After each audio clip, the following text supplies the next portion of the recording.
Worker వేతనాలు లేక 2-3 నెలలు గడుస్తున్నాయి.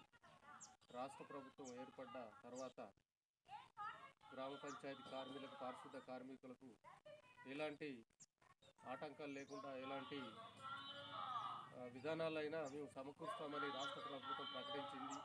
ఇప్పటి వరకు ఇలాంటి పరిస్థితుల్లో ప్రజల ప్రాణాలు కాపాడాలంటే తీవ్రమైన ఇలాంటి పందులు కానీ కుక్కలు కానీ చనిపోతూ ఉంటే మోర్లల్లో చేతులు బట్టి తీసుకునే పరిస్థితి ఉన్నది. మరి ఎలాంటి సేఫ్టీ కానీ లేదు.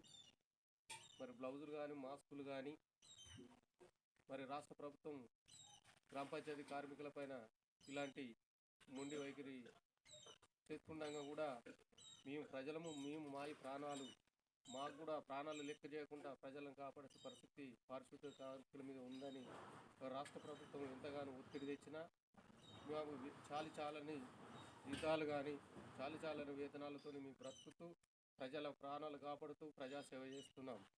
ఇప్పటికైనా రాష్ట్ర ప్రభుత్వం మమ్మల్ని గుర్తించి మొన్నటి రోజు మరి రాష్ట్ర ప్రభుత్వం మేము ఆకలి కడుపు నిండుతలేదని ఇందిరా పార్క్ వద్ద మేము ధర్నా కార్యక్రమాలకు వెళ్తుండగా అక్కడికక్కడే ఎక్కడోళ్ళని అక్కడ అరెస్టులు చేసి పెట్టింది.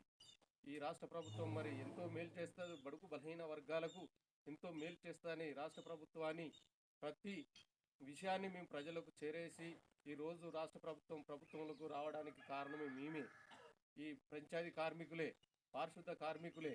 కానీ గుర్తుంచుకొని ఎలాంటి సేఫ్టీ లేవు, జీతాలు లేవు, భత్యాలు లేవు, ఆరోగ్యశ్రీ బీమా లేదు, ఆరోగ్య పథకాలు లేవు, ఇన్సూరెన్స్ లేవు.